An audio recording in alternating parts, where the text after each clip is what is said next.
إن الحمد لله نحمده ونستعينه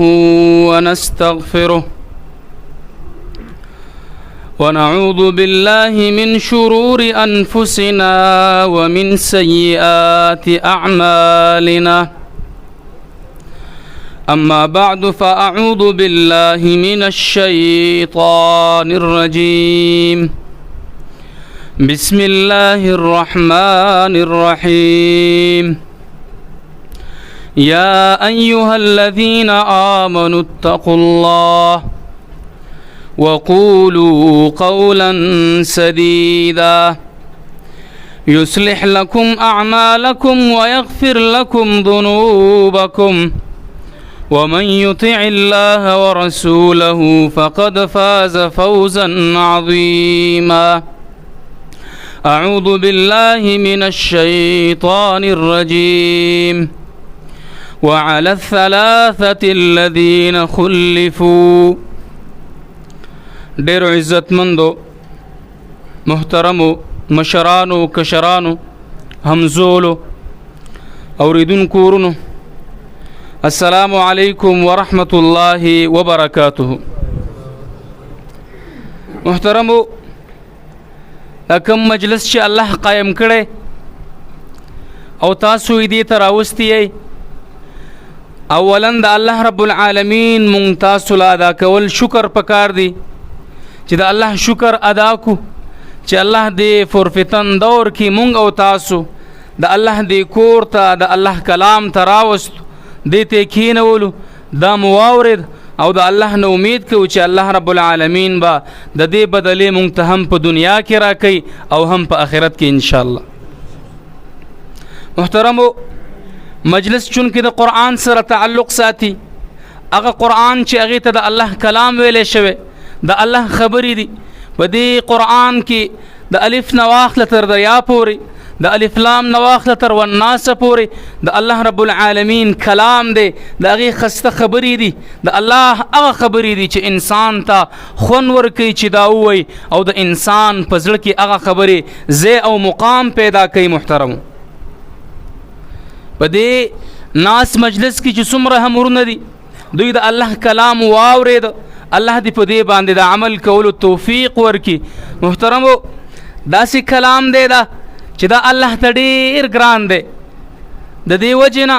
د دې مقام مونږ ته اله معلومیږي چې مونږ د محمد رسول الله مقام ته وګورو، د هغې مرتبې ته وګورو چې الله وایي سید الاولین والآخرین دی، د الله محبوب دی، الله ورسره محبت کړی دی. بیا مونږ ته پته لګي چې دا کلام څومره خوندور کلام دی، څومره د اوچت مقام او مرتبې والا کلام دی. وجه دا ده چې بهترین شیز بهترین تحفه انسان هغې چاته ورکوي چې څوک ورته ډېر ګران وي، ډېر محبوب وي ورته او د انسان زړه ته څوک نږدې وي. نو الله دا خپل کلام چې محمد رسول الله ته ورکړی دی صلی الله علیه وسلم، نو معلومیږي چې محمد رسول الله صلی الله علیه وسلم د الله په نیز باندې بهترین شخصیت دی، د دې وجې نه هغې ته لقب ورکړی شوی دی سید الاولین والآخرین. دا لقب محمد رسول الله چې ګټلی د دې وجې نه په واقعه د معراج کې راځي چې الله ده ته دا ورکو. کله چې دا د مکې نه وځي همدغه شان جبریل ورسره دی، په هغه ساروی باندې ناست دی، هغه سورلی باندې چې محمد رسول الله په هغې باندې سورلی کوي او بیت المقدس ته ورځي، الله هغې ته د انبیاو روحونه راولي، محمد رسول الله صلی الله علیه وسلم هغې ته امامت کوي، بیا الله رب العالمین بر اسمان ته خیږي، هلته ورته نظارې ښیي. نو معلومیږي دا چې دغه سړی د کمال والا سړی و، بهترین سړی و، د دې وجې نه الله رب العالمین بهترین کلام هم ورته ورکو او الله رب العالمین بهترین مقام هم ورته ورک. په دې مسجد کې د الله دغه کلام بیان شوی ده محترم، چې د هغې باره کې راځي چې څوک دا کلام وی الله رب العالمین به دا انسان اوچتی، د هغې درجې به اوچتوي. حدیث کې راځي د الله رسول فرمای د قیامت په ورځ باندې به الله رب العالمین قاری ته ووایي، قارئ القرآن ته، قرآن لستونکي ته، قرآن سره محبت کوونکي ته چې وایه قرآن لوله، اقرأ ورتل، قرآن وایه لوله د قرآن. ستا آخري مقام او مرتبه منزله د الله په نیز باندې هغه ده خیجه په دې درجاتو باندې تر څو چې ته د والناس ټکې ووې الله رب العالمین به دغه مقام او دغه مرتبه تا ته درکړي. نو معلومیږي دا چې دا کلام ډېر د عزت والا کلام دی، ډېر د شرف والا کتاب دی، ډېر د اوچت او د اعلی پای والا کتاب دی. د دې وجې نه الله رب العالمین انسان ته د دې کلام په وجه باندې په آخرت کې برکات ورکوي، اوچت درجات ورکوي. په تاسو دې پټه نه بلکې په دې دنیا کې هم څوک چې د قرآن سره تعلق ساتي، د دې کلام سره تعلق ساتي، په دې باندې عمل کوي،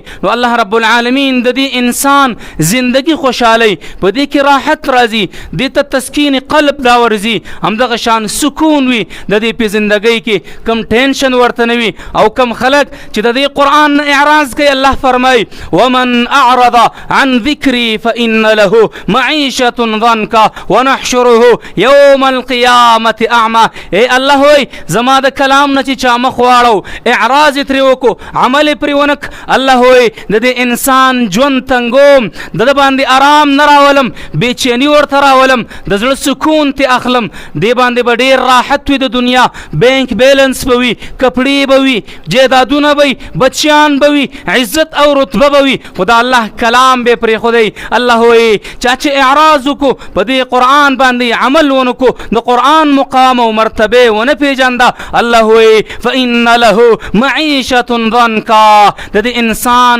ژوند دا به تنګ وي، دا به په کړاوونو کې په دې خپل مال باندې په خپل اولاد باندې به دا خوشحالي محسوسه نه کړي، الله به یې ورته ور نه کړي. ګورئ سکون الله رب العالمین په دې کلام کې اخی دی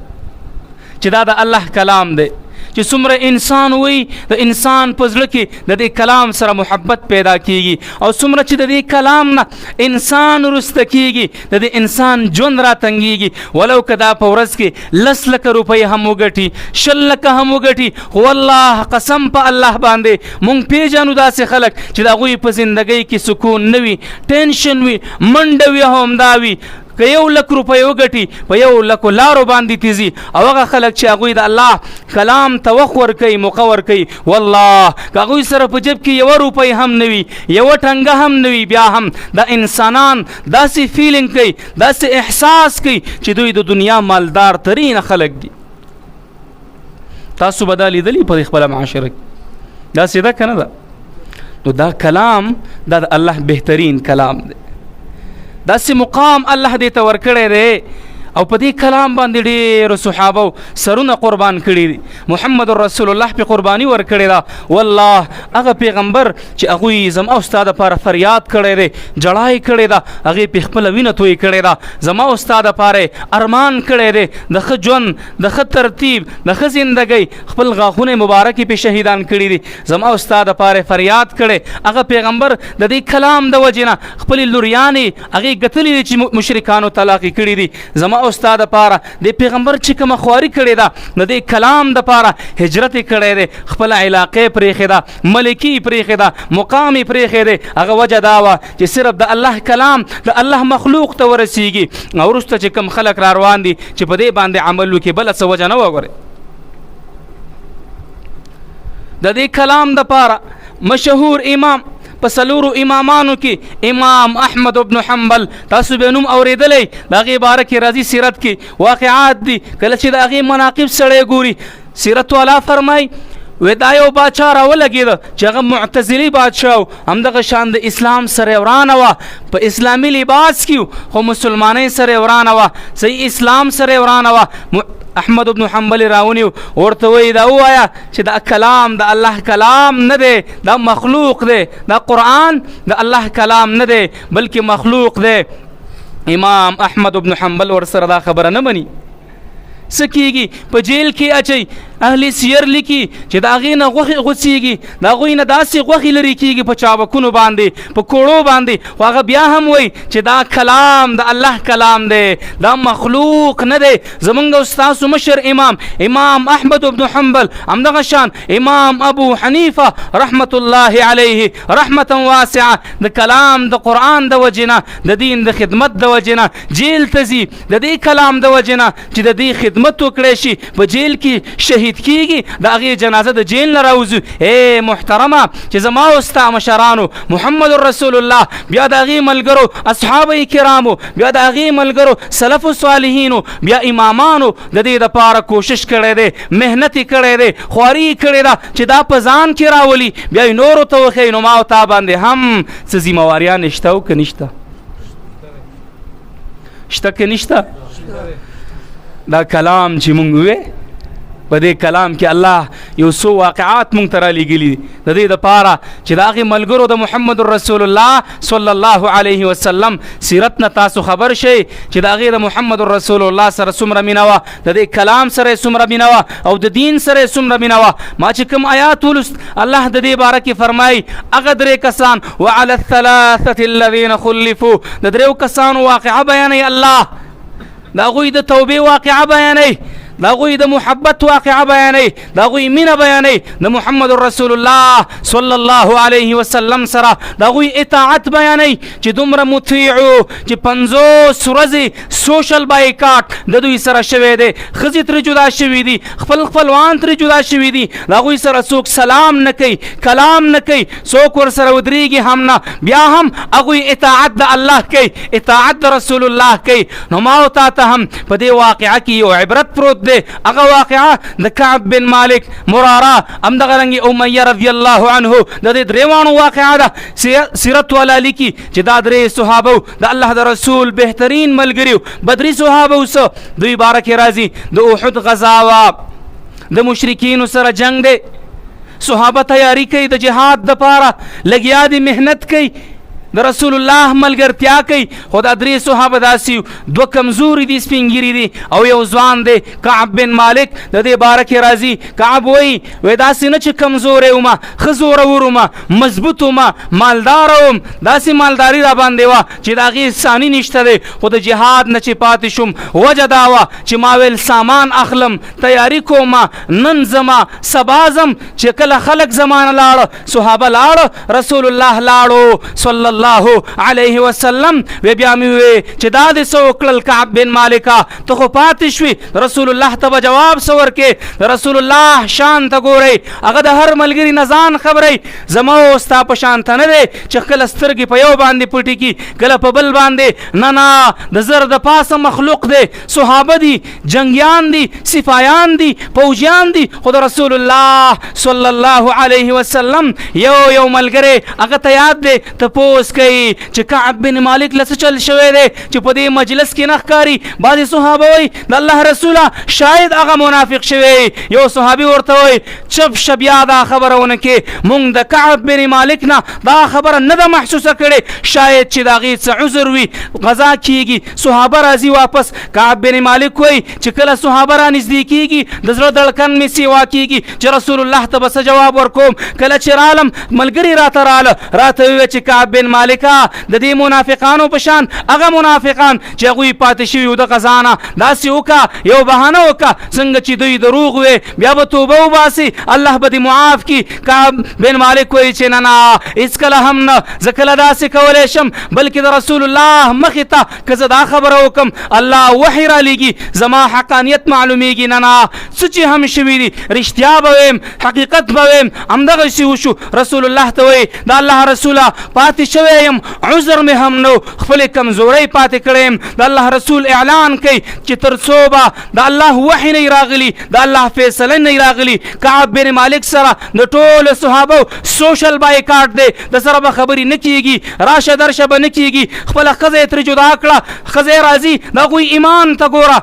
د هغې ښځه راځي، رسول الله ته فرمایي د الله رسوله ما ته چې ته وایې چې جدا شه، آیا د دې نه طلاق واخلم که څه وکړم؟ هغه ورته ویننا طلاق تر ماخلا همداسې سوشل بایکاټ تر وکا سوشل بایکاټ جاری دی 40 ورځې 50 ورځې الله رب العالمین آیات را لېږي چې وعلى الثلاثه الذين خلفوا اے محترمو که چېرته ما او تا وې زما او ستا مشران وې یا زما او ستا نه څوک سوشل بایکاټ وکړي یو عالم رانه سوشل بایکاټ وکړي او ما او تا ته وایي چې زما او خوا ته به نه راځې د مسلمانانو مجلس ته به نه راځې نو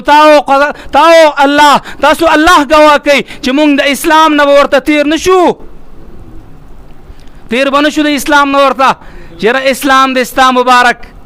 دین د ستا مبارک ملا توب د ستا مبارک نه کعب بن مالک داسې نه وایي الله ته رجوع کوي الله ته فریاد کوي وجه دا ده چې د الله د نبي مینه په زړه کې وه د الله مینه په زړه کې وه د هغې اطاعت کوي صبر کوي الله د هغې دپاره آیات را لیږي چې هغه 3 کسان چې پاتې شوي وو د جهاد نه الله د هغوی توبه قبوله کړې ده یو صحابي راځي کعب بن مالک ته آواز کوي ای کعب بن مالک الله ستا توبه قبوله کړې ده روایاتو کې راځي کعب بن مالک په بلۍ باندې ناسته په بام باندې ناسته په چت باندې ناسته رادانګي رامنډه وایي د الله رسول ته راځي د الله رسول ته وایي الله زما دپاره توبه را لېږلې ده زه څومره خوش قسمته یم هغه وایي د رسول الله مخ ته مې وګتلې په عامو ورځو کې به چې کله ما د رسول الله مخ ته کتلې د رسول الله په مخ باندې به هغه تازګي زما دپاره نه وه خو په دې ورځ باندې چې ګورم د رسول الله مخ زما دپاره تر و تازه دی کعب خوشحاله رسول هم خوشحاله د هغې ملګري هم خوشحاله وجه دا ده چې هغوی ایمان راوړی په چا باندې په الله باندې د الله په نبي باندې نو د دې وجې نه الله په هغوی باندې غیرت وکړو د هغې دپاره کلام راولېږو آیات یې راولېږو ای د دې دور مسلمانه د 21مې صدۍ مسلمانه تم مسلمان زم مسلمان هغوی مسلمانان تاسو مسلمانان ولې د الله د هغوی دپاره کلام را لیږي او زما او ستا دپاره مدد قدر نه را لیږي معلومیږي دا چې هغوی په قرآن باندې عمل کو د هغوی د رسول الله سره مینه حقیقي وه او زما او ستا مینه د رسول الله سره لباسي ده لباسي مصنوعي ده داسې ده که نه ده مونږ خو دعوه کوو چې مونږ اطاعت د چا کوو د الله وایو که نه وایو مونږ دعوه کوو چې مونږه د رسول الله مطیعین یي محبین یو د هغې اطاعت کوونکي وایو که نه وایو بیا مونږ اطاعت د چا کوو د خپل دشمن چې الله مونږ ته وایي ان الشیطان لکم عدو فاتخذوه عدوا اے محترمو دا کلام صرف دی نه دی چې دلته وویلی شو ختمه خبره دا قرآن صرف د تکرار دپاره نه دی دا د عمل دپاره دی د دې وجې نه سفیان ثوری رحمه الله فرمایي ان هذا القرآن للتدبر دا قرآن الله د تدبر دپاره را لېږلی د سوچ دپاره الله قرآن کې وایي افلا یتدبرون القرآن ام على قلوب اقفالها ای تاسو په دې قرآن کې سوچ نه کوئ که ستاسو په زړونو باندې مهر لګېدلی دی تاسو یې په ایمان ووایئ زه الله ګواه کوي مونږ د قرآن په کم یو آیات کې سوچ قدرې کړی دی سوچ مونږ ته په ناس مجلس کې الا ماشاء الله ډېر کم به داسې خلک چې د الله د کلام ترجمه ورته یادوي ډېر کم به داسې خلک چې د الله په کلام پوه شي دا وجه څه ده محترمو زمونږ د ذلت وجه هم دا ده شاعر فرمائی کنا وہ معزز تھے زمانے میں حامل قرآن ہو کر اور ہم ذلیل و خوار ہوئے تارک قرآن ہو کر اگوی چه عزت مند وجه داوا چه قرآن یغسته په قرآن عمل کړو نن چې مونږ ذلیل یو وجه دادا چې قرآن مو پرې خیر محترمو سو کوي لوز کوي وعده کوي عهد کوي ځان سره الله زندگی در کړی دا په هر چا باندې ضروری ده چې دا کلمې ویلي چې لا اله الا الله محمد رسول الله والله دا ټول باندې لازمي ده دا قرآن ما تم راغله تا تم راغله د تم راغله بل تم راغله چې په دې باندې مونږ عملو قسم په الله که مونږ په قرآن عمل شروع کو ای هغوی 313 نو الله څه ورکړه فتح ورکړه د چا خلاف د ټول کفر د ټول ملت خلاف مونږ څومره څه د پاسه عرب یو مونږ خپل چېرته هغه وړوکی فلسطین کله د هغې یهودیانو نه آزاد کړی مونږ چېرته په خپل کور کې د الله کلام د قانون نافظ کړی دی علاقه پرېږده وه ملک پرېږده وه مونږ غټي غټي وایو په اسلام باندې بزنس کړي همیشه په مونږ په خپل کور کې د خپل کور د ننه چار دیوارۍ د ننه په ځان باندې په بچي باندې په ښځه باندې په خور باندې په مور باندې په ورور باندې دغه قوانین نافذ کړي مونږ ځان هیر کړی دی هغه د یهودو صفات مونږ کې راغلي دي اتأمرون الناس بالبر وتنسون انفسکم بل ته وایو دا وکړه هغه وکړه او داسې به وکړو او خپل ځان مو هیر کړی دی نو ای محترمو دا نقصان دی دا تباهي ده نو راځئ وعده وکئ لوز وکئ د ځان سره د خپل ځان سره په دې ګریوان کې د دې خلکو مخې ته نه الله ګواه کوي چې د دې مجلس نه پاسم چې کومې خطایانې ما کې دي الله تا ته توبه مې ده او ستا طرف ته رجوع کوم الله دا به ختموم انشاءالله وعده ده لاس اوچت کئ کوم خطایانې چې مونږ کې دي الله هغه به د ځان نه لرې کوم وعده ده انشاءالله د الله په دین به عمل کوم وعده ده انشاءالله د الله د دین مخالفت به نه کوم وعده ده انشاءالله د الله د دین دا سپایان علما قاریان حق پرسته بیا هم ویم سیاسي دغه نه چې یو ظاهري لباس د ملا جوړ کړی او په باطنه کې ستا بیخکندي کوي د هغې خلکو نه چې څوک ستا مربي دی ستا حفاظت کوي ستا د دین حفاظت کوي تا ته دین ښي د هغې خلکو مرسته به کوو انشاءالله که نه به کوو د هغوی مدد به کوو که نه به کوو هغوی سره به کینو هغوی نه به خبره اورو انشاءالله وعده ده په دې ټولو باندې الله دې په دې خبرو د عمل کولو ماته او تاسو ته توفیق راکړي الله رب العالمین دا خلک ستا